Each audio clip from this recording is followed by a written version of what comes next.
of us.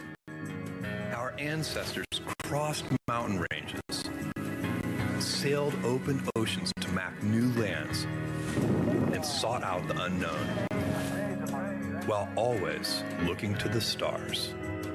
We're curious, and now we're at a place where we can pioneer new horizons. Now is the time. You, Shepard, have cleared the tower. To open the promise of space to all. Yes, guys, we're doing it! And lay the way for generations to come. When our descendants look to the stars, they'll remember this time. When they reflect on where it started, they'll remember this place. And when they honor those first explorers who said, "Let's go," they'll remember these bold steps.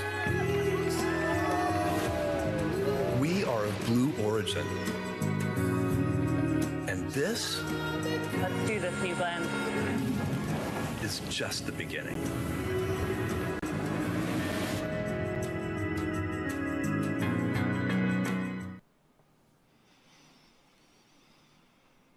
All right, good morning and welcome back to our live broadcast on today's New Shepard Mission 29. I'm Joel Eby once again, and I'm joined by Alice Watts, an engineer on the New Shepard program. Hi, everyone. I'm excited to be here again, and yeah, let's go for it. We're going to launch this thing today. I'm feeling good about it. Yeah, all right, we're happy to be back for a second launch attempt at this flight. Now, during our first attempt at this launch last week, we had to scrub that launch due to an avionics issue. Yes, and that issue prevented the booster from verifying a command.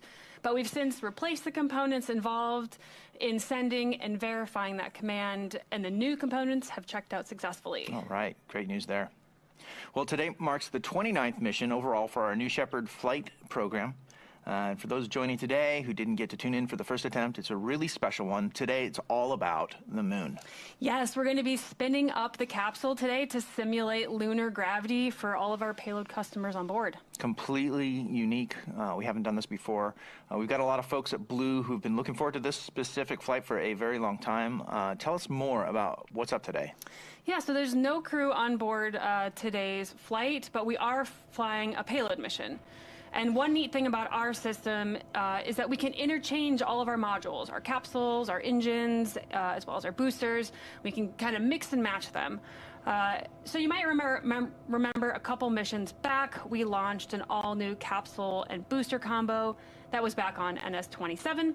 Today, we're flying the reusable booster from that mission, but the capsule we use for payloads is in action today. And that's been in flight since 2017 and has seen a lot of space action so far. Yeah, we've seen that thing fly a lot. It's had 10 flights so far, that capsule. And overall, this is the 14th payload flight for New Shepard. After today, we're going to have 175 payloads that we've flown to space. Now, we know that we have 3 capsules now, and 2 boosters are in service to better address all the demand that we're seeing from payloads and from astronauts. Yeah, and speaking of astronauts, you know, we're already seeing that demand happen and increase. You know, we've flown 47 people above the Kármán line so far, and that accounts for nearly 7% of all astronauts to date. It's a thrilling time, so much good stuff happening across the space industry. And with seeing New Glenn make its first flight just a few weeks ago, we here at Blue feel like it's an all-new era. That's amazing. Just coming up here, we're going to have a Go poll in just a couple minutes. Let's be listening in for that. But in the meantime, we've covered this the other day, but let's talk again about what's on board today. Yeah, this flight is carrying 30 payloads, 29 in the crew capsule and 1 on the booster. Now, over half of these payloads are funded by NASA's Flight Opportunities Program. They're testing innovations critical to achieving the Artemis program goals and exploring the lunar surface. The other payloads come from universities and commercial providers. These are also testing innovations that advance various lunar efforts. Yeah, and speaking of testing, Honeybee Robotics, which is a Blue Origin company, is responsible for 4 of these payloads. There's a photo of the payloads that Honeybee's flying on board today. Yeah, these technologies, they're all about lunar regolith, or the soil of the moon. They're researching how we'll excavate and process that soil. Honeybee is doing a lot of great work for us right now. They're paving the way, you can say, for the future lunar exploration and habitation. Awesome. Yeah, Blue is all about the moon. Sometimes we characterize really all of our work, especially in this generation, the work that we're doing today. It's all being very moon-centric, and thanks to the Honeybee team for all their incredible work, helping to point our way back to the moon. So let's get into a little bit of the science here as we wait for the go pull. It sounds like from Mission Control that might be happening within the next minute or so, so let's be ready for that. How do we exactly concoct this lunar gravity that we're talking about? Yeah, great question, Joel. So let's take a step back and imagine you're standing there with a bucket of water in your hand, and you start to spin that bucket of water around in a circle. Now that water, as you can imagine, will stay pressed against the bottom of the bucket because of the outward force created by you spinning. That force is called the centrifugal force. When the crew capsule spins, now let's imagine the crew capsule's that bucket, and we spin that capsule up, everything inside will push outwards towards the walls of the spacecraft. And that, of course, brings up lunar gravity. Yeah, exactly. So lunar gravity is 1/6 that of Earth's gravity. It's a lot less. Now the capsule's spin speed has to be exact to get this just right. The faster it spins, the stronger the force. So the amount of spin is matched to the weaker pull of the gravity on the moon. Now, this isn't real gravity, but it feels like gravity because of the force of the spin. Today we're going to be spinning at 11 rotations per minute. We normally do spin the capsule a little, but compared to our normal spin rate, about a half a rotation, this is going to be much more, 22 times more intense to be specific. Awesome. So that's way faster, and we're able to do this testing right at the Kármán line. And that's just 100 kilometers from Earth. That's where New Shepard flies, and that's just way more reachable for us and suited to these scaled-down experiments compared with, say, going all the way to the moon, which would take several days of spaceflight. I know, right? It's so important here that the range of experiments that we're able to run, it's incredible. Imagine what it takes to go back to the moon now to stay, right? Now, what kinds of technologies? I'm going to cut in right there. Yeah, I hear listen. that the go pull is happening now, so let's listen in. Here's push to talk. PM recovery.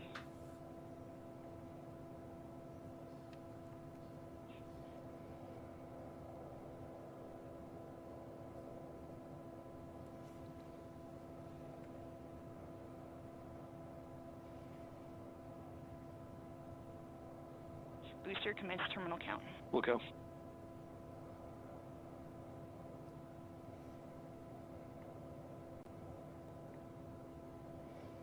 Engineering verified trajectory index 1. Copy, boosters, I see all ones.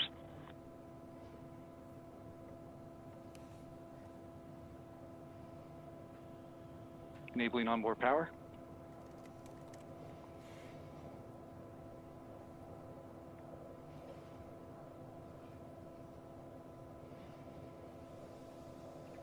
All right, I think it was a little hard to hear there, but it sounds like we are go for Verifying terminal internal count, power. which is exciting. So the team is preparing to head into terminal count. That's the auto sequence is coming up here shortly. So, yeah, I mean, Alice, continue talking about this, the lunar experiments that we're doing on board and how we're. I mean, you were saying about like the way that we're doing these experiments is great because it's so scaled down and a lot more achievable on New Shepard than it is for us to just go to the moon. Yeah, absolutely. We're watching the clock here, T-minus 6 minutes, but let's dive into those technologies that it's going to take to get back to the moon. Specifically, we're talking about things like in-situ resource utilization, or ISRU, dust mitigation, advanced habitation systems, sensors and instrumentation, small spacecraft technologies, as well as entry, descent, and landing technologies. Now, that's quite a full range of lunar testing that we're able to do today. Yeah, it's amazing. The simulating the moon's gravity up till now was only possible for a few seconds with centrifuges or parabolic flights. So between that and actually going to the moon sits New Shepard. It's kind of filling that sweet spot in the middle, showing that these technologies can be tested at a lower cost with immediate results and over minutes of data collected, not just a few seconds. Yeah, with this new capability, NASA can now expose their payloads to lunar gravity for a longer duration, like you said, Joel, about 2 minutes today. and they can test much larger payload sizes. On top of all of that, allows research to get their test results today, the same day, in just a few hours right after the capsule lands. So yeah, New Shepard is not just a launch vehicle. It's essential for making testing of technology possible for these teams. Awesome. So with that, Alice, let's talk a little bit about the flight profile of New Shepard. It has a flight path that spans about 12 minutes total. And why don't you take us through, like, how does that go as we approach this terminal count moment here? Why don't you take us through the flight profile? Yeah, here's the flight profile. The show starts at T0 in just about 4 minutes, with the BE-3 engine propelling New Shepard off the launch pad in West Texas. We head to space, passing max Q, and about 2.5 minutes we experience MECO, or main engine cutoff. At that point, the capsule separates from the booster, and it will continue its parabolic flight past the Kármán line and experiencing lunar G during that spin. While payloads in the capsule conduct their experiments, the booster descends faster due to its shape, it deploys air brakes, and the BE-3 engine relights for an autonomous landing on the pad. Meanwhile, the capsule starts re-entry at about 3.5 minutes after separation. Parachutes will deploy for a smooth landing, and once on the ground, the capsule is greeted by ground crew and the eagerly awaiting payload customers, while the booster is getting ready for its next flight. Every New Shepard flight has essentially the same profile, but every now and then, as you said, we do a little variation, and today, there's that fact we're giving the crew capsule that extra special lunar twist. Yeah, I can't wait to see the results. All right, with that, we are at T-minus 3 minutes and 15 seconds. We're very close to liftoff, so let's throw it to the rocket there as we await those final bit checks that we'll see all those actuating surfaces being finally tested as we approach the moment of liftoff.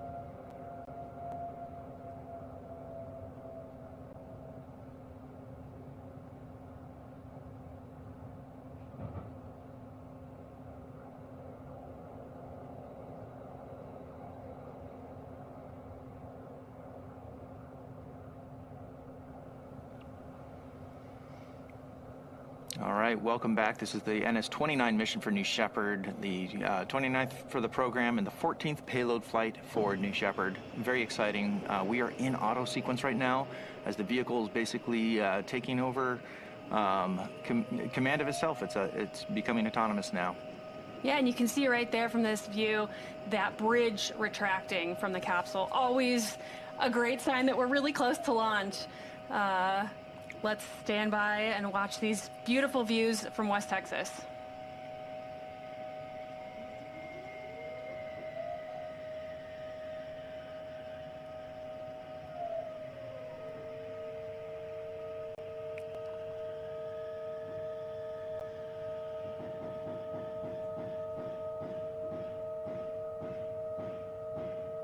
And there are the aft fin checks. You can see those moving back and forth.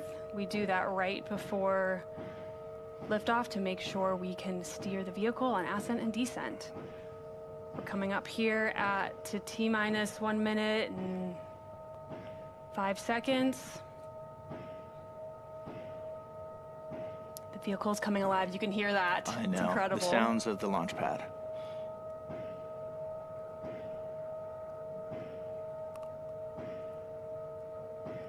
With a keen eye, you might be able to see that engine nozzle gimbaling down there at the bottom. Yep, I see it. Hard to tell from this far, but beautiful views. All right, we're also keeping an eye on the pressures and temperatures in those propellant tanks. Both need to stay in that green zone, that go zone. All right, we're at T-minus 30 seconds and counting. All right, Alice, well, here we go. It's time to hand it off to mission control now and launch this rocket. T-minus 16, guidance internal. MMT, we're going to go on this morning. We're isolated. T-minus 10, 9, 8, 7, 6, 5, 4. Commanded to start. 2, 1.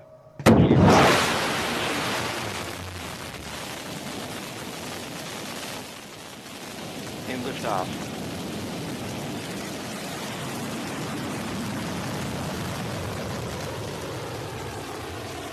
New Shepard just cleared the tower, heading to space. Now you'll note the altitude and the speed graphics that are appearing on the lower side of your screen there. They are tracking both vehicles together, specifically the crew capsule. Once we hit that moment of separation, it'll continue to track the crew capsule's speed. Now the atmosphere, of course, is getting thinner and thinner as we approach space. 10,000 feet. BE-3 at the moment is approaching 100% power level. And next up, you're going to see max Q. This is the moment where the aerodynamic stress of the vehicle is on its maximum. As we do that, the BE-3 engine is going to throttle back just a little bit as we pierce through the atmosphere.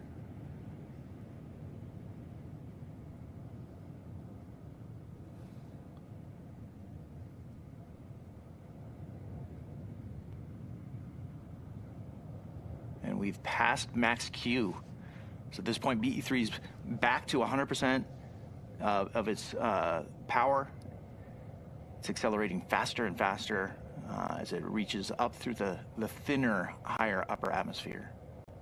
And the payloads are experiencing about 3 Gs on the flight at this moment in time.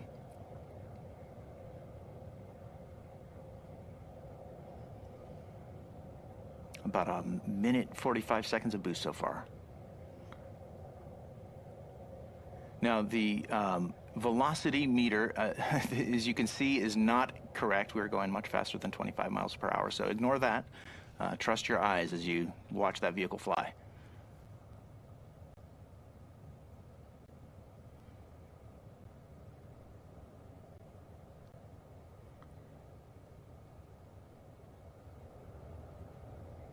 These onboard views are very helpful to see, as you can see the Earth descending away from the camera there. All right, we've hit MECO. Main engine cutoff.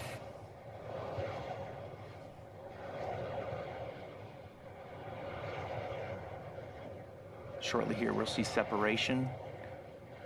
All right, the 0G indicator there means that we have reached separation of the two vehicles, and now the crew capsule and the booster are now coasting to their apogees simultaneously, and you can see that clean separation now between those two vehicles. Very, very pretty.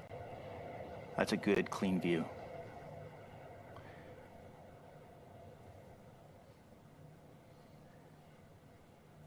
The capsule at this point will begin its spin up for the payloads inside to experience not 0G today, but lunar G. It's a little hard to see from this camera view, but we can't wait to see those results.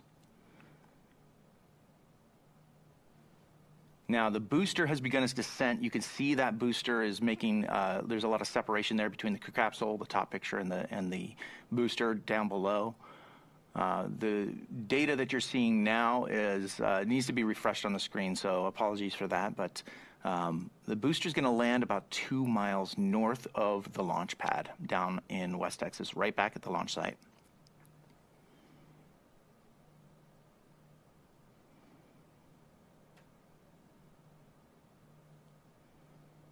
And I'm hearing that the crew capsule is at full lunar G roll, so it has reached full lunar G. Those payloads experiencing that, conducting their experiments,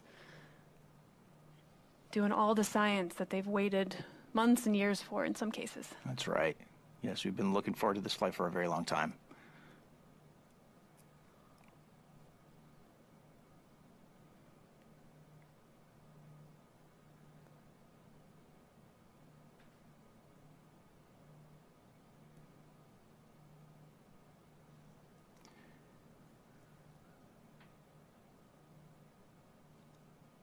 Now, you notice the last time we tried to do this launch, there was a cloud cover. Today, there's no clouds, so our long-range cameras are able to clearly see the view all the way up to space and track both vehicles together. And you can see that booster is descending. Now, it's at this point in time, it's re-encountering the atmosphere, and it'll begin using its steering fins to be able to guide it autonomously all the way back to the launch pad, or not the launch pad, but the landing pad, which is very, very much nearby, about 2 miles north of the launch pad.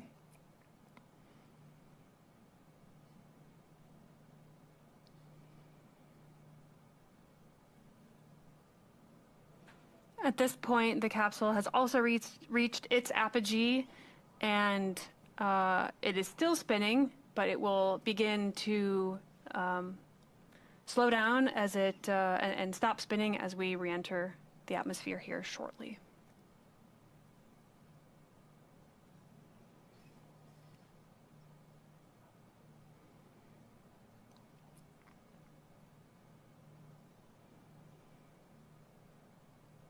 It's a very clean, long shot from our long-range camera on the ground in West Texas. Now we're tracking the vehicles now. This camera here is looking at the booster as it's descending. You can see the those wedge fins have deployed off of the top of the ring fin. And so it's able to steer its way back, and shortly here we should see booster relight.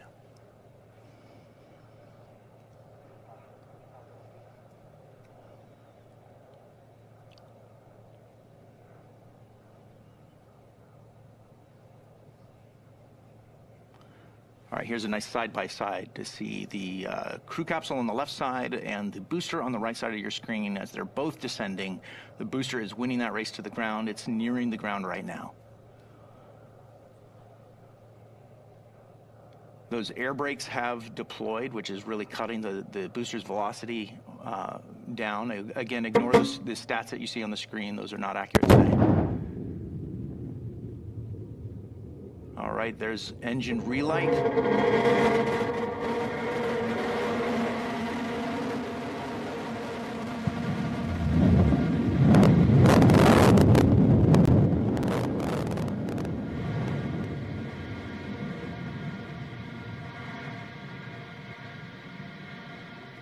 And touchdown.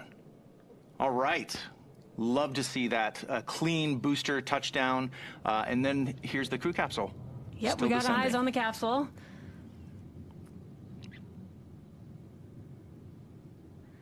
As you've noticed, it stopped its spinning maneuver.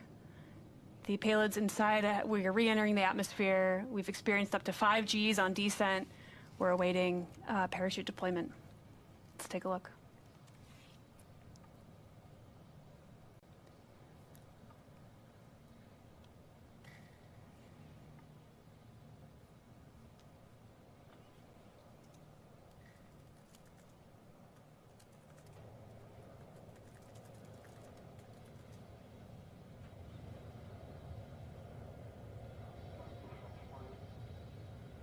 There's the drogue deployment.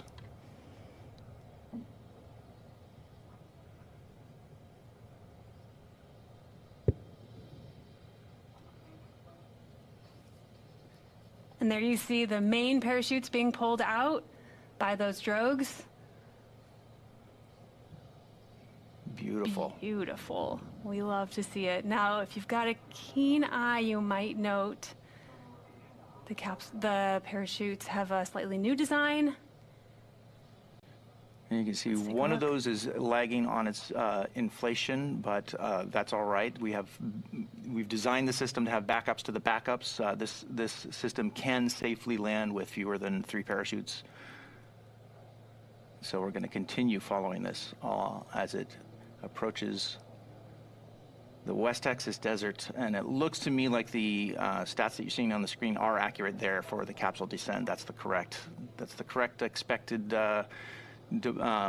descent speed for the capsule after the parachutes have deployed, right about 16 miles an hour. You can see this is a shot from one of our drones. You're seeing the little bit of a helicopter, the blade of the drone there. Yeah, now as we descend under parachutes, now they are essential for providing a gentle touchdown of our capsule, but like Joel said, we've got many backup systems. One of the nominal systems we use for touchdown is our retro thrust system. That might kick up a little bit of dust here. Let's take a look. And that third chute looks like it has now inflated, which is great. And touchdown. All right. Beautiful touchdown of the capsule today on our 29th mission here. Incredible to see. Now our capsule recovery team is currently driving out in a convoy. They're going to meet the capsule. They're going to safe the vehicle and open the hatch and extract some of the payloads today. Well, that was a great day watching this new vehicle fly to space and back. Not new vehicle, but this new combination of our payloads capsule along with our newest booster. And let's not forget, we want to see, millions of people living and working in space in the future. And so New Shepard is also, even though we were watching a great payload flight happen today in front of our eyes, New Shepard's also designed to take astronauts to space. And so if you would like to purchase a seat on a future ride to space, just visit blueorigin.com and click the Fly to Space button. Your own journey to visit the Kármán line may be closer than you think. Yeah, and if you'd like to join our team and help us build a road to space, we've got hundreds of positions open across all of our manufacturing facilities from coast to coast, Florida, Alabama, West Texas, and Washington. Just visit us at blueorigin.com/careers. And there's more. If you liked what you saw today, we have some great gear available, including a very cool mission patch. There it is in the middle there. This one's a cool one. It features a crescent moon at the top, which it represents the lunar gravity that we're simulating on today's flight, and that 2 minutes of lunar G-spin. It's got a few hexagons in the background there. Of course, those represent our partners at the Honeybee team. And the crew capsule there is using its RCS system to spin up that lunar gravity. Yeah, and maybe my favorite feature of this patch, and really any patch that I've never seen a patch like this, the street art style, is our way to show off the modular vehicle liveries that we flew today between the booster and the capsule. Very creative. Well, hey, my name is Joel Eby, and for me and for Alice Watts here, and for the whole team at Blue Origin, thank you all for joining us today. Until our next launch, Gradatum Ferociter. Have you ever dreamed of going to space and gazing back on Earth through some of the largest windows that have ever flown in space? We certainly have. T-minus 10, 9. A once-in-a-lifetime journey is closer than you think. It's your time to join the new generation of astronauts.